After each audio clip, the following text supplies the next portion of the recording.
Hey folks, Barry the Beer Guy here with ibuyoldbeer.com, and what we're doing today is a beer can collector named Roger up from near Isanti, Minnesota, moved out to California a while ago, and he wanted to sell his collection.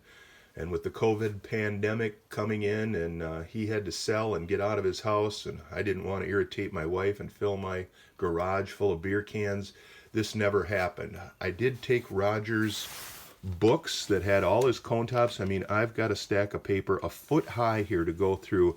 Roger didn't want his books back. He spent a lot of time documenting and detailing his cans and variations.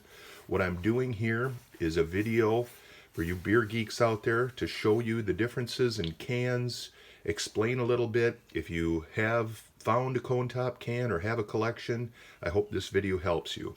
In this episode, we'll detail, and not all of them. I couldn't find the Gluek cans in here. I love Gluek cans, but we're going to do a little overview of Minnesota cone top cans and what to look for.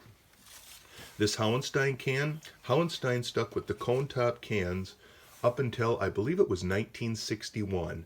John Hauenstein in New Ulm, Minnesota, in the Brewing Brewery in Wisconsin, just stuck with these cone top cans in their local markets because they were efficient and they used them. And there's even stories of someone in New Ulm having one of these cans in their refrigerator yet. But there are two variations of this, a 3.2, and it's in the fine print down there. This is not a real rare can. Always though, these cone tops, if in good condition, could be worth $100 in mint shape. He values this at $25. It's probably a $10 can, but that's the 3.2% version. Here we have, I believe this is the strong version, and that would say on the back, but this can is in great shape. He has it valued at $100. If that cone was in better shape, that might be a $100 can, but you can see the strong over here, and Minnesota had both strong and 3.2% beer, archaic liquor laws and stuff, but there are two variations of that can. Here, there are two variations of this. I just have one picture. There's the 3.2%, which this one is, and the other one says strong in the main label. This is the tougher of the two Hauenstein cans to find in good shape. Here we go up to Cold Spring, Minnesota. And this can is originally supposed to be metallic. It's got kind of a dull sheen, probably an outdoor can or found in a barn that changed the coloring of this. But you can see not more than 3.2%. Just a variation in the fine print on this. This and all these cans to find in mint condition. They bring a premium price, but I'm just running through some of the Minnesota variations here. And you can see this is a 5% version, and the coloring in the metallic of this can is a little bit better. You can see what it's supposed to look like. This is the enamel version. See, same can, just different paints. So we've got enamel on the right, metallic on the left, just a different treatment. Maybe they ordered a different batch from a can company. And this one is valued in full mint condition at $200. He has $175 on that. That might be right. Again, we can't see the back sides or any other details on these cans, but I'm just giving you a quick run through Grain Belt. This brewery has a ton of cone top cans. The first can they put out was an inverted rib, little ribs in the top cone, and a flat bottom can. But this is the first can they put out, the black cone top, striking in graphics, and there are many different variations.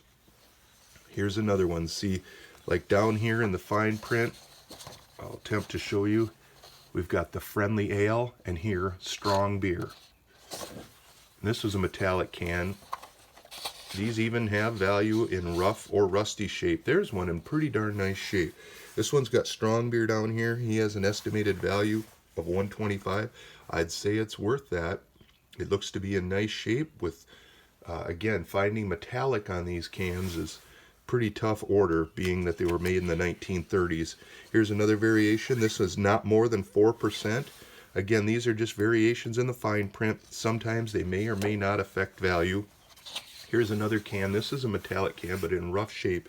He has it in a grade 3- at $15. That's probably right.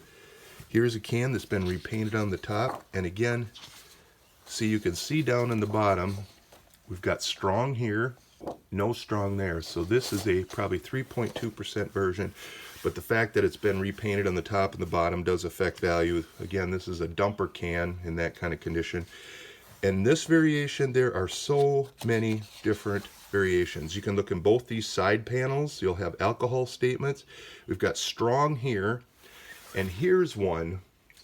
If you ever find this can and it says the friendly ale down here, that's worth much more than the friendly beer. It was believed that the ale was introduced to the Canadian and North Dakota market.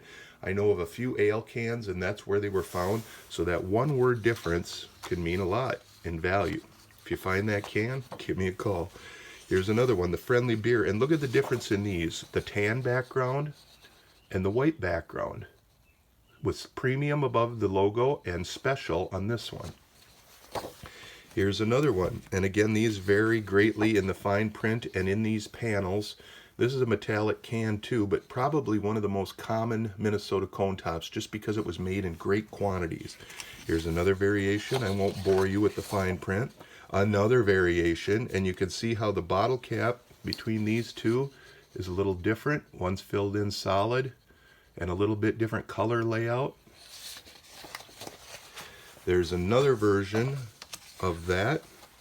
Grain belt in a different font, special above there. Another variation, and this one is a fairly tough find. And look at the condition this is in. Book value $60 and comments 5% version. I'd say it's worth every bit of that. A $60 can. Falls Velvet. Up in Fergus Falls, small brewery. I believe it's along the river and is now an Eagles Club. But both or any Fergus Falls cans are tough to find. This is a metallic can, about impossible to find in good condition, and any example has value. This is another Falls can with the Brother Joe ribbon over to the right. That comes in a few different variations. Again, Fergus Falls, small brewery, regional distribution, tough cans. Shells, this is called a crown tainer can. Two-piece construction. This whole top part is one piece, and then they applied a concave bottom.